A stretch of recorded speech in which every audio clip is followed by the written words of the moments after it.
허경영을 다시 보다 허경영 리뷰. 여러분 안녕하세요. 본전 스튜디오의 홍조경 팀장입니다. 오늘 여러분들과 함께 이야기해보고 싶은 주제는 내 자식을 믿고 맡길 사람은 누구인가에 대한 내용입니다.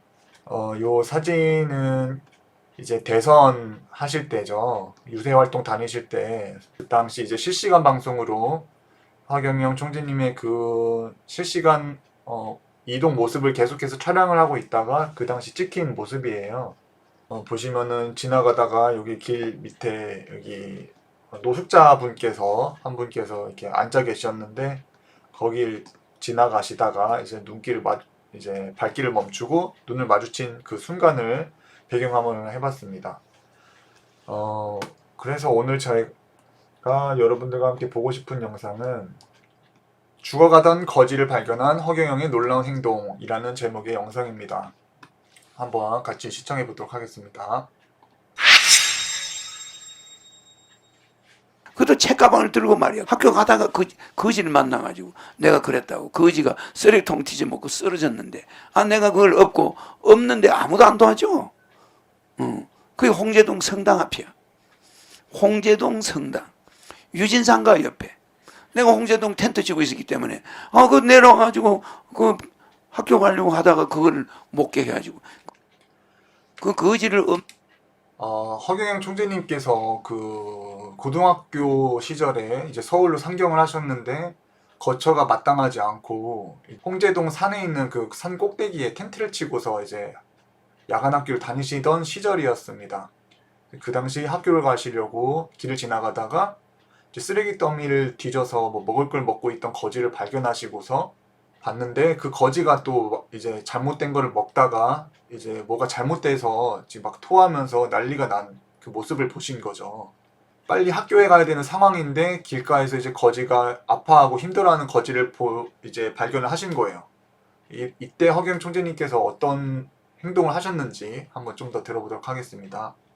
없는데 병원에 그 앞에 그 병원 개인 병원으로 데려가느라 없는데 그냥 내 옷에 토한 거야. 그러죠? 그러면 그 옷을 입고 내가 뭐 바로 그러니까 그 거지분이 음식 더미 같은 걸 쓰레기 더미에서 먹었는데 잘못되어가지고 굉장히 아파하고 있는 상황에서 이제 허경영 총재님께서는 그 거지에게 다가가가지고 그 거지를 이제 혼자 힘으로 이제 힘들게 업고 이제 개인 병원으로 그 거지를 데려가셨다고 합니다. 그 당시 그 거지를 이제 혼자서 이제 업으려고 하니까 이게 잘 안 돼서 주변에 도와달라고 사람들에게 요청을 해봐도 사람들이 도움을 주지 않고, 왜냐면 그 거지의 냄새가 말도 못하게 너무나 심한 상황이니까 사람들은 그냥 가까이 가기조차 싫어하는 그런 상황인데, 이제 그런 거지를 발견하자마자 허경 총재님께서는 직접 가셔가지고 그 냄새나는 거지를 들쳐매고서 개인 병원으로 가셨다고 합니다. 와, 정말 그 노숙자분들 거지의 냄새를 저도 몇 번을 맡아봤는데, 특히 외국에 가서 그 노숙자분들 굉장히 많이 봤거든요. 그분들은 화장실 한번 들어갔다가 나오면은 와, 그 냄새가 한 30분 동안 들어갈 수가 없을 정도의 그 엄청난 악취가 진짜 너무 장난이 아니에요. 근데 그 거지를 맸다는 것이 또 너무나 보통 인간으로서 하기 힘든 것 같고, 거기다 가뜩이나 그 거지가 이제 업고서 가는데 이 등에다가 토까지 했다고 하니까 와, 일반 사람의 입장으로서 너무나 고역스럽고 역겹고 너무나 싫은 상황이었을 거라 짐작이 됩니다. 시체로 갔냐? 아니야. 그 사람을 병원까지 발해줘야 될 거 아니야. 그러는데 병원에 가려고 보니까 이게 안 되었어. 신발이 없는 맨발인데 양말을 한 5개를 신었어. 거진되고 양말을 그렇게 많이 신었어요. 근데 너무 냄새가 심하니까 내 옷에서. 그리고 그 사람 그 병원에 이대로 갖다 받아주지도 않아요. 그래서 그 유진상가 공동 화장실에 들어갔어. 없고 남자 화장실에. 남자니까 없고 화장실 바닥에다 놨어. 놔가지고 발을 씻겠지. 어떻게 발냄새가 나는지. 근데 양말을 딱 벗기니까 발가락이 다 떨어져 버려. 이 당시가 시대적으로 60년대 후반이지 않을까 싶은데, 너무 정말 끔찍하고 상상만으로도 정말 너무 막 이렇게 몸서리칠 정도로 안타까운 상황인 것 같아요.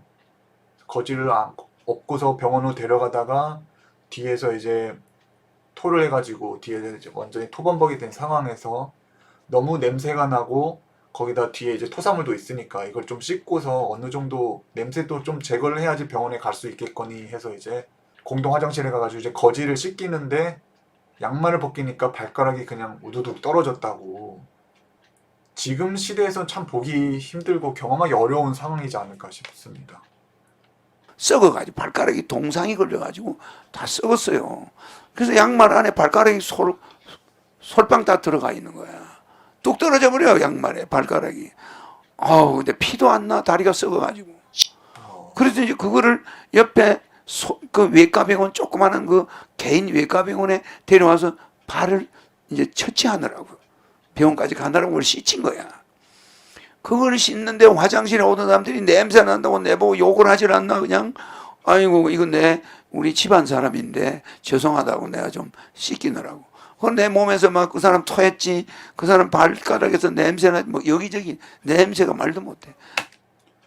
와, 그러니까 거지를 씻기는데 다른 사람들이 와가지고 이제 허경영 총재님에게 손가락질하고 냄새 난다고 뭐라고 하고, 그냥 보통 날 학교를 가다가 길가에서 아파하는 거지를 발견한 것 뿐인데 그 뒤부터 이제 거지를 들쳐 매려고 사람들에게 도움을 요청했는데 사람들은 외면을 하고, 어떻게 거지를 혼자 업고서 이제 병원으로 가려고 하는데 뒤에선 토를 하고, 그래서 이걸 씻기려고 병원 이제 화장실에 들러가지고 거지를 씻기는데 발가락이 후두둑 떨어지고, 옆에서 막 사람들은 화장실에 들어왔는데 냄새가 너무 나니까 허경영 총재님에게 뭐라고 하면서 빨리 데리고 나가라고.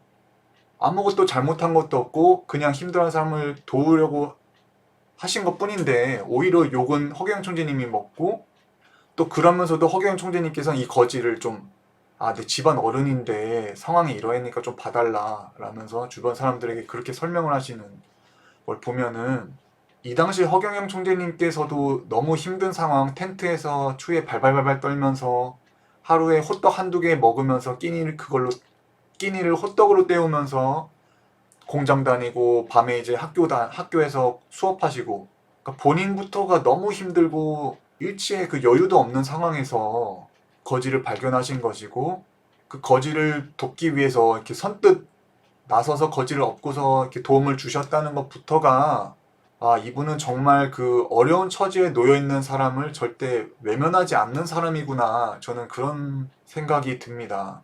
왜냐하면 허경영 총재님께서도 그 산꼭대기에서 정말 밑바닥에 그런 생활을 하시는 상황이다 보니까 주변에 힘든 사람, 거지를 보면은 지나칠 수가 없는 거예요. 이 사람이 얼마나 힘들고 외롭고 고통스럽고 배고픔에 떨고 추위에 떨지를 너무나 뼈저리게 알다 보니까 이런 사람 하나하나를 그냥 지나칠 수가 없으신 것 같다. 그래서 이것뿐만 아니라 이제 청년 시절 아니면 30대, 40대가 되셔서 대통령 후보로 이제 정치에 활동을 하시면서도 계속해서 그런 무료 급식 사원이나 뭐 어린이들 소아암 재단에 기부를 하시기도 하시고, 숱한 어려운 불우이웃들을 돕기 위해서 수십 년간을 생활을 해오셨던 분이시고, 그 기부한 금액 또한 어마어마하잖아요.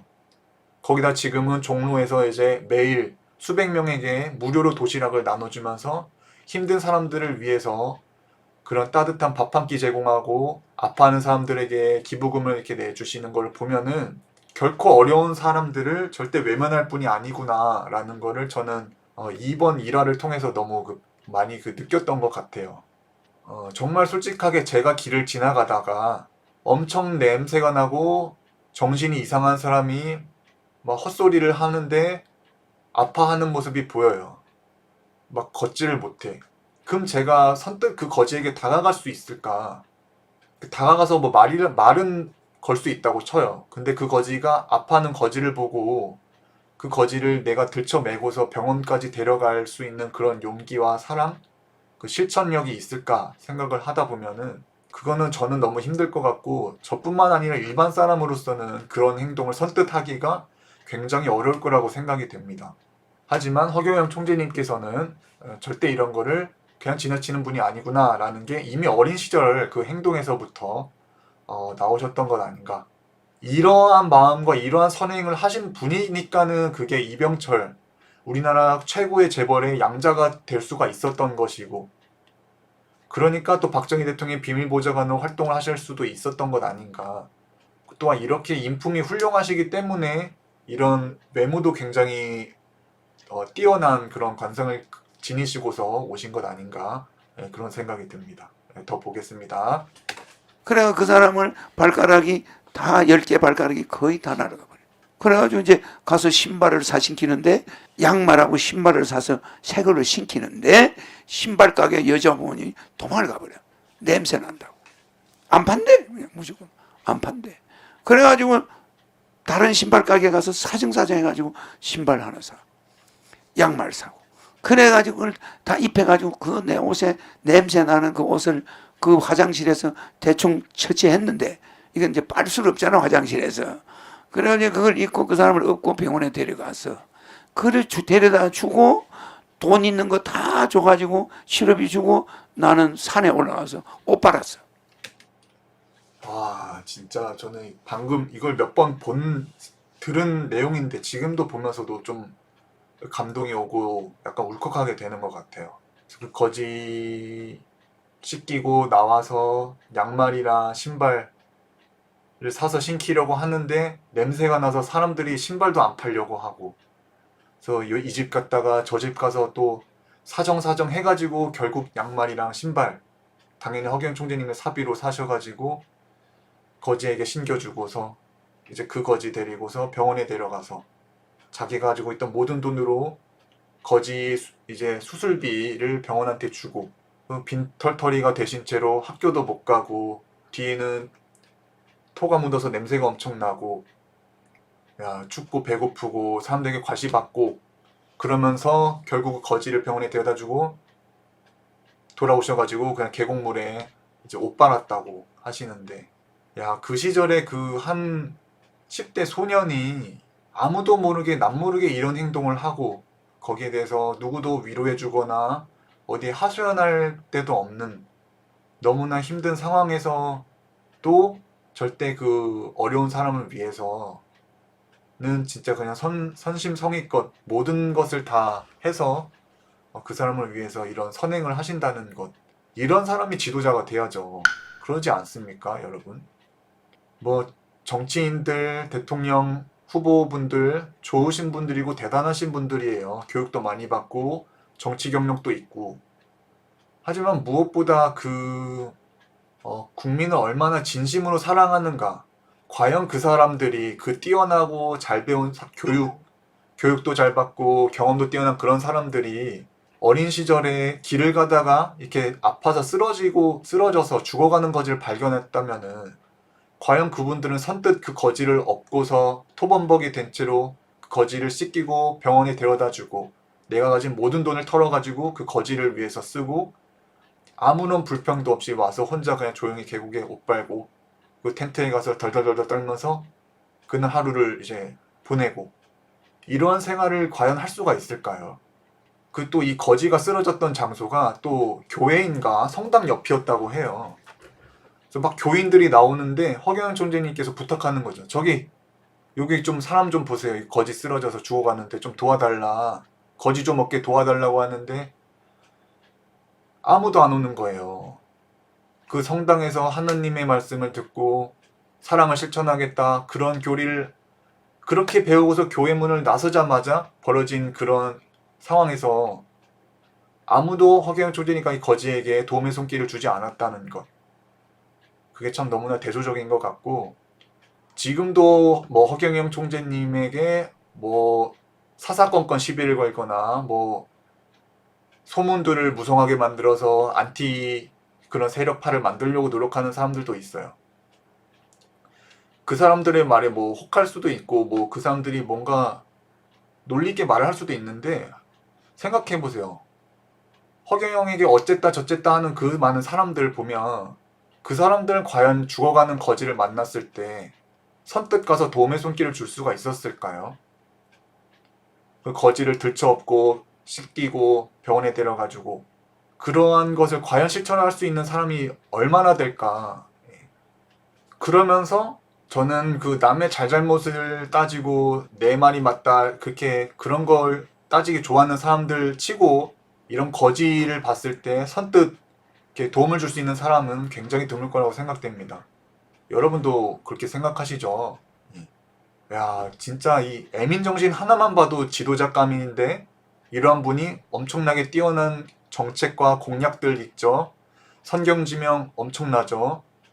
거기다가 영적인 특수한 능력도 있으면서 홀홀 단신의 힘으로 엄청난 세력을 일으켜서 선거까지 치르시고 이분의 능력은 진짜 뭐라고 딱 말로 표현할 수가 없을 만큼 너무나 대단하신 분이다.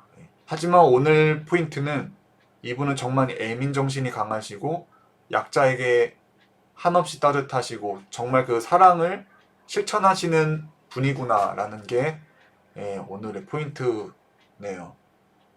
그 사람이 지혜를 얻기 위해서 어떻게 해야 되냐라고 이제 누군가 물었대요. 현자에게. 현자가 그런 말 했대요. 너가 보다 더 많은 사랑을 품을수록 너는 보다 더 지혜로워지고 현명해진다. 그 말뜻은 내가 얼마나 더 많은 대상을 사랑하고 품느냐에 따라서 그 사람들의 처인 상황과 그 사람들이 직면한 문제들, 그 사람들에게 필요한 것들이 다 보인다라는 거죠. 그래서 여기 보면은 허경영 총재님께서 대통령 선거 치르시면서 이렇게 나왔던 혁명 공약, 3.3 공약인데 여기 내용들 보면은 국가 예산 절약해가지고 힘든 서민들에게 줘야 된다. 생일을 맞은 국민들에게는 생일 케이크 줘야 되고 장례식장에는 대통령이 보낸 화환을 보내줘야 된다. 뭐 중고등학교 때 잘하는 과목 한 가지만 보게 하고 수능은 폐지해야 된다. 이런 것도 있네요. 장애인의 행복 추구권을 위해서 장애자들은 국가가 우선적으로 취업시킨다. 월남 참전 용사에게 월 300만 원씩 지급하고 5억 원의 참전수당 지급한다. 정말 다양한 공약들이 모든 것들이 많은데 이렇게 다양한 각층을 위한 공약들이 나올 수 있었던 것은 허경영 총재님께서 정말 큰 사랑을 가지신 분이시기 때문에 이렇게 다양한 사람들을 위한 각층의 그런 공약들이 이제 마련이 될 수 있었던 것이라 생각이 됩니다. 월남 참전용사들이 겪고 있는 그런 문제들에 대해서 해결책을 제시하시고 중고등학교 학생들이 이제 수능 때문에 고통받는 것을 워낙 너무나 잘 아시다 보니까 그것에 대한 해결책을 또 마련하시고 빚 때문에 국민들이 허덕이니까 거기에 대해서 이걸 해줘야 된다. 빚 국가에서 갚아줘야 된다. 이렇게 말씀하시는 것들. 이 정말 많은 공약들이 있는데 이 자체가 그냥 그 국민들을 위한 그 사랑, 국민들의 문제점을 해결해주기 위한 그런 해법들이 다 여기 담겨 있는 것 같고 이러한 정말 33가지 공약이 나올 수 있었던 것은 정말 국민들을 생각하고 국민들을 사랑하기 때문에 나올 수 있는 것이라 생각이 되네요. 사랑이 있어야 그 대상에 대한 관심이 생기고 그 대상이 이해가 되고 그 대상이 힘든 게 눈에 보이고 그 대상을 위해 무엇을 해줄 수 있을까 고심하다가 이런 걸 해주면은 이 사람은 이렇게 해서 이런 문제가 해결되겠구나 라는 해결책이 생기는 것처럼 지도자에게 또 대단히 중요한 덕목 중에 하나가 사랑, 애민정신이라고 생각이 되는데 허경영 총재님께서는 그 모든 것들을 다 가지고 계시다 생각이 되네요. 생각해봐요. 교복이야, 겨울 교복인데 이걸 빠는데 이게 옷이 있나? 추워가지고 그 옷을 벗고 바위 위에서 기다리는 거야, 옷이 마를 때. 이게 겨울이니까 안 말라 잘. 지금은 아무렇지 않게 말하지만 보통 사람으로서는 행동할 수 없는 살신 성인의 경지라고 자막에 나왔는데 진짜 그런 것 같습니다. 살신 성인, 내 몸을 죽여서 사랑을 완성시킨다. 내가 고난받고 힘들지만 그것을 통해서 인을 실천한다. 뭐 이런 것 같은데 딱 허경영 총재님께서 행하시는 것들이 살신 성인인 것 같네요. 그래가지고 나중에는 이 옷이 뻣뻣하게 얼룩으로 저녁이 되니까 오늘 할 수 있어요. 꾸덕꾸덕한 거 2개 아래 위로 입고 산에서 내려왔어. 아시겠어요? 그러니까 내가 그래가지고 텐트 가면 또 얼마나 춥노. 그러니까 그런 청소년 시절도 내가 너무 너무 많아. 그 일화가 이런 말로 못해요. 그런 서울에는 거지가 얼마나 많은지 몰라. 지금 거지가 별로 안 보여요. 그 여러분들은 내가 얼마나 신인이 와서 이 세상 사람들 보면서 내가 실망했는지 알아요? 아니 성당에서 나오는 사람들 보고 이 사람은 좀 내 덩어리 좀 업혀달라고 하니까 다 도망가. 냄새 난다. 그 사람이 막 토하니까 거지가 그 쓰레기통에서 뭘 집어먹다가 막 토하는 거야. 그러니까 사람들이 다 피해가 버려. 그 교인들이야. 그렇게 말씀 듣고 잘 살기 위해서 하늘의 뜻에 부합하기 위해서 열심히 하시는 교인분들이 하나도 그런 도움을 주지 않았다는 것. 그것을 하늘의 입장에서 볼 때는 그게 어떻게 보일까요? 그러면서 성당 구절을 절절 막 달달달달 외고 얼마나 오랜 기간 동안 신앙생활을 했다 뭐 이런 거를 자랑하면서 정작 한 명의 쓰러지는 거지 하나를 도움 주지 않았다는 것. 그게 지금의 정치인들과 지금의 엘리트, 지금의 지식인들의 모습이지 않나. 말로는 뭐 언론에서는 뻔질나게 얘기 잘하고 있어 보이죠. 근데 뒤돌아서는 진짜 어려운 사람들에게 도움의 손길 주나요? 안 줘요. 항상 그냥 보이기 위한, 그리고 그냥 그때그때 뭐 불만들을 잠재우고 그냥 선거표를 얻기 위한 그런 퍼포먼스에 지나지 않을 뿐이지, 실질적으로 이렇게 어려운 사람들에게 진짜로 돈 줘야 된다 강력하게 주장하시는 게 허경영 총재님이신 것처럼 이분께서 하시려는 그 일은 그냥 다 어려운 사람들 어렵지 않게 해주고 다 같이 좀 잘 살아보자, 그런 세상을 구축하기 위해서 정말 오랜 기간 묵묵히 한 길만을 걸어오시는 것 아닌가, 그런 생각이 드네요. 그래서 여러분들도 너무 그 말에만 속으면 안 돼. 저희는 말만 잘한다고 그 사람을 저 사람 괜찮다 이렇게 판단하면 안 될 것 같습니다. 특히 요즘 유튜브가 성행하니까 유튜브로 말로만 하기는 얼마나 좋아요. 또 말 잘하는 사람도 얼마나 많고 배운 사람도 얼마나 많아요. 근데 그렇게 배워분들, 그렇게 교회 다니고 성당 다녀분들 죽어가는 거지 하나에게 접근도 못하고 도움 하나 주지 못하는데 그게 어떻게 제대로 배운 것이고 어떻게 하늘의 뜻에 따르는 걸 생각을 할 수가 있을까요? 그러니까 그 표면적으로 드러난 그 사람들의 말과 언변에 우리는 놀아날 것이 아니라 진짜 그 사람의 가슴 깊숙이 가진 그런, 그 사람의 가슴은 얼마나 사랑을 품고 있고 그 사람이 실현하고자 하는 것은 무엇인가를 우리는 항상 그런 사람들을 볼 때 판별을 해야 되지 않을까, 그런 생각이 듭니다. 근데 나는 학생이야. 머리 빡빡 깎은 사람이야. 교모 쓰고 있어. 그래 안 그래? 그런데 그냥 그걸 토하는 걸 내가 다 덮었었어. 그러니까 이런 송백을 언젠가 여러분들이 알게 된다. 알겠어요?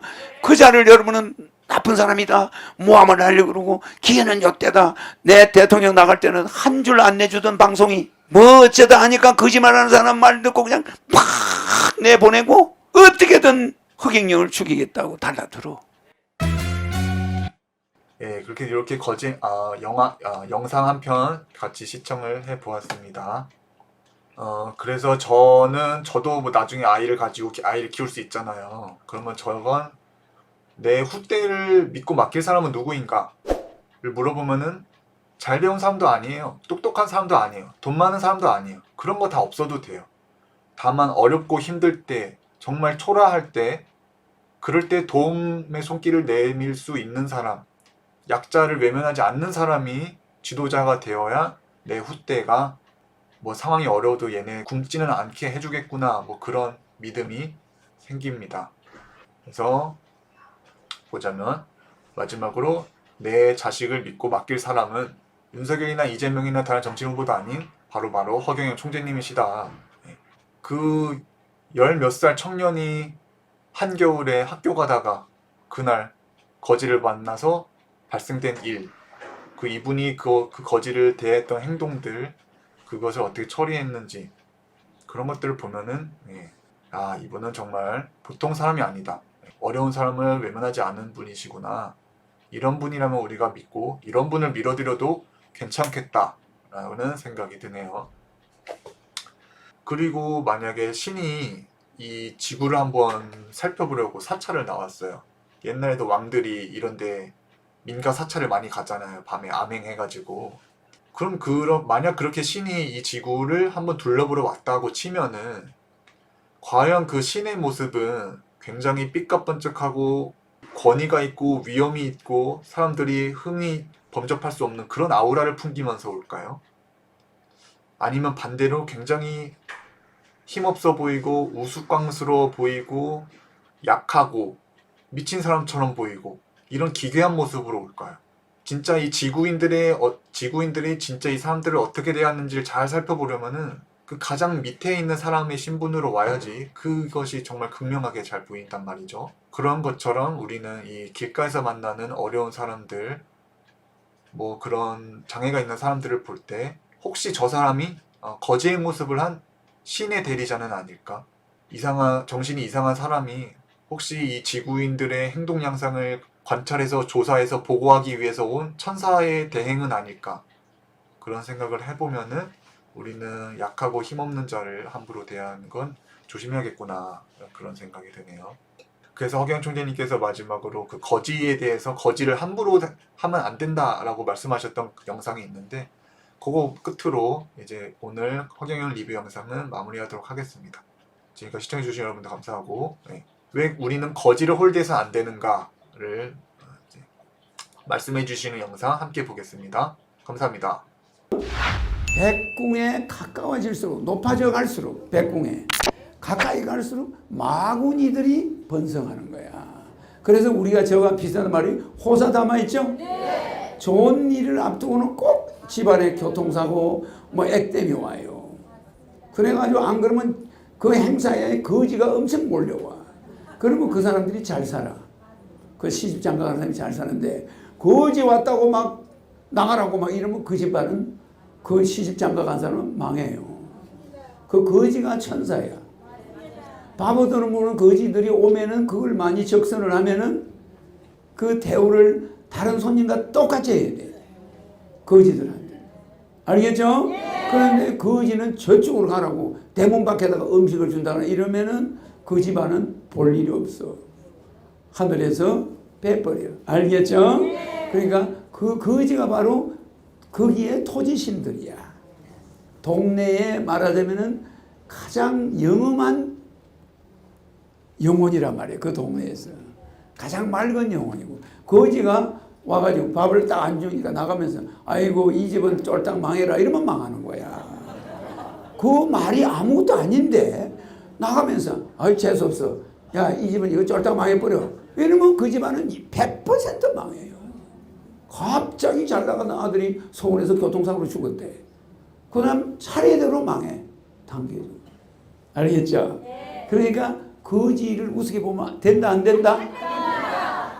신사임당은 6.25 때니까 숙녀 뿔 때죠? 그러니까 불교 믿을 때인데 아니 그냥 거지가 스님이 남루한 옷을 입고 왔으니까 뭐 거지처럼 목탁 들고 와서 밥 좀 달라고. 그러니까 아니 마님이 그걸 보더니 대문 그 스님이 대문 안으로 들어왔어.